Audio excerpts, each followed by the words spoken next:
Hi everyone, it's Elizabeth here. So I wanted to do one of these videos that I've done before, which is kind of like a walk and talk, and just talk about how kind of three main ways that walking is healing and very meditative. So I did some of these videos when I was on the Camino. So any of you who followed me during that time, thank you. And then I've done a couple of these like when I was in Colorado. Sometimes walking ignites, deep thoughts because it's healing and meditative. So anyways, it's pretty apparent right now that a lot of people require healing. I do think if you look at this, my spiritual people who follow this blog understand things a little differently than extremely logical and just only science-based people, that the soul is here to grow and expand, and it's also here to pick up its pieces around the world or through different experiences and heal itself, in addition to healing kind of its ancestral DNA. So why is walking meditative? So there's why is walking healing? So we have to understand that things in motion can be meditative. There is such a thing called meditation in motion. Meditation, obviously, you think about just sitting on a floor in a cross-legged position and just breathing and connecting to the above or source. And that is very true. However, a lot of people get in these states of flow where the hormones in the brain and the glandular system is excreting differently, or excreting different hormones to where you get those more elated type of feelings.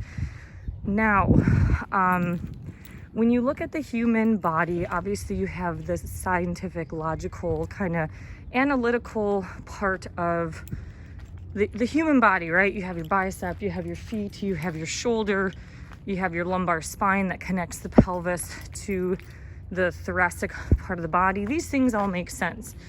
But in a metaphysical and a spiritual sense, there's symbolism or different thoughts on the human anatomy.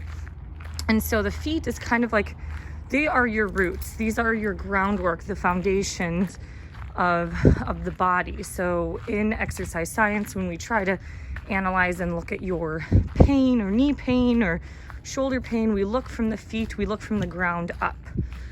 So the feet have various different meanings depending on what spiritual theory or context you're looking in. So the feet play a huge role in the Bible. I think it even talks about how planet Earth is underneath the foot of God. So the feet in some ways represents Earth and our natural connection to the ground. And you do accumulate different ions when you do walk and go barefoot. This is why people have gone on these crazes of going back to like this paleo method of living or barefoot running. It's because this is how we were created, but we have adapted since that time.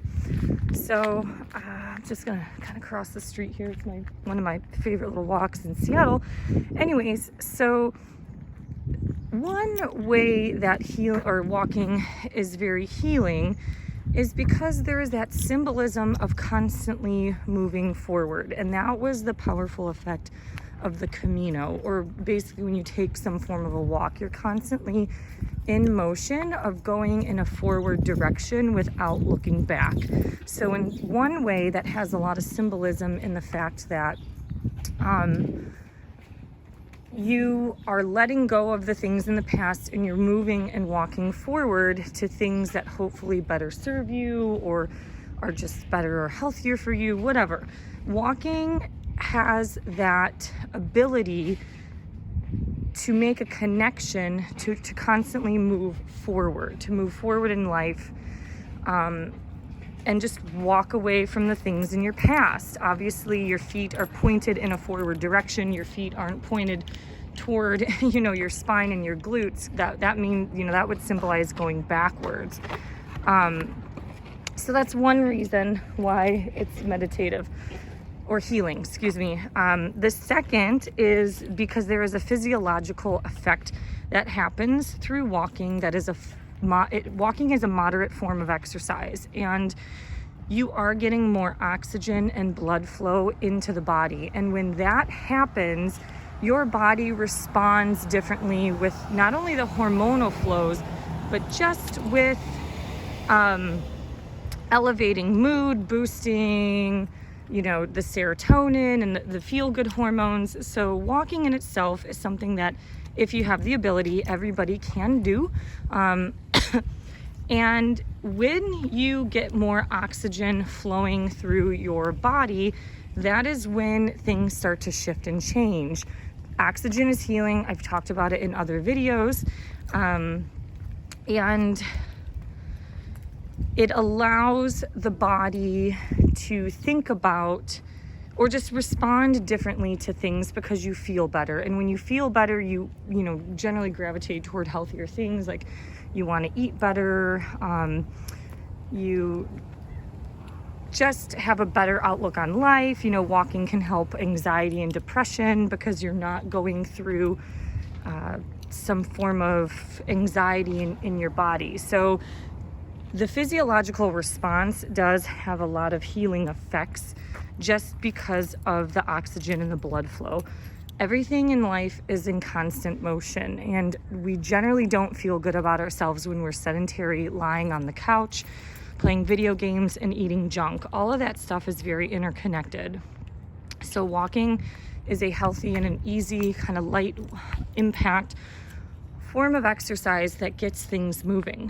One yoga guy that I used to do Kundalini yoga with, I mentioned this in another video, is that he said you don't exercise to, lose weight or just to move your body. He's like, you exercise to move the breath.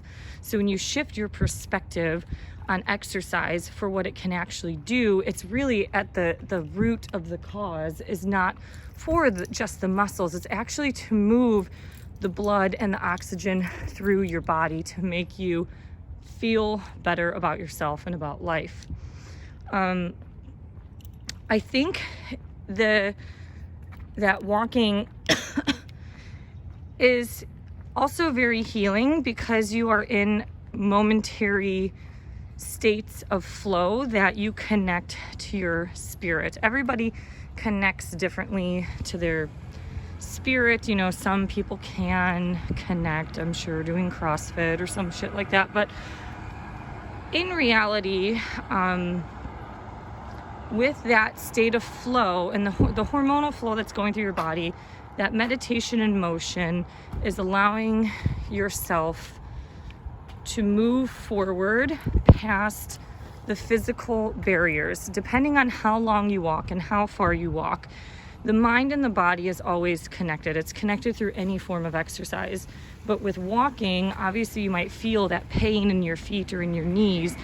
And through that constant state of motion, we allow ourselves to move past those barriers because there is something like a goal in mind. Like the Camino, there was a specific goal in mind. Like getting from point A to point B, getting from this city to that city, or just from the start to the end to Santiago. And you strengthen your mind through walking, not only while you're in flow, but also moving past those physical barriers. Walking is something that everybody can do, and it's a type and a form of pain that you can overcome and achieve. Obviously, not everybody can summit a mountain because of oxygen levels or just, the physical capabilities of walking uphill like that. But walking strengthens the mind and the body. And when those two are in unison in those state of flows, that's when amazing, I almost tripped there. That's when amazing things can happen. So right now I do think that people in general need a ton of healing right now. And I think that walking can help you do it. And now, depending on what part of America you live in the Northwest, we probably have just 6 weeks of summer left before fall comes. Now is the time to go forward with walking. Obviously things are pretty heated in the Pacific Northwest with the anarchists and everything. And in reality, a lot of that stuff is going to disrupt normal civility. I think people respond to things when things are civil and you can do things in a diplomatic way. And I feel like that form of hate is just going to continue to spiral, more hate and things like that. So anyways, whether you need to heal yourself or your ancestral DNA, you know, I did the Camino in terms of healing, you know, all these wounds and pain from divorce, and it certainly helped and set me up for a better state of being. But anyways, I'm walking down these stairs since I almost already tripped on a cobble road. I should probably pay attention. But I just wanted to talk a little bit about how walking is a form of healing, and it's just that unison. Think about the union or the yoke that they talk about in yoga. It's the union between the physical movement, the breath, which is spirit in Latin, as well as the mindset. Most people walk and feel great afterwards. Most people don't go on a walk and feel like shit unless you're suffering from something like a disease or an illness or an injury or something like that. So all of these things are super connected, and when you have that different type of hormonal flow going through the body, magical things happen. So these are some thoughts that I wanted to talk about. If you have any comments, please post them below. We can all learn from each other. Thank you for liking, sharing, and subscribing, and I hope you enjoyed this little walk with me through one of my little favorite parts of Seattle. Have a great day. Bye.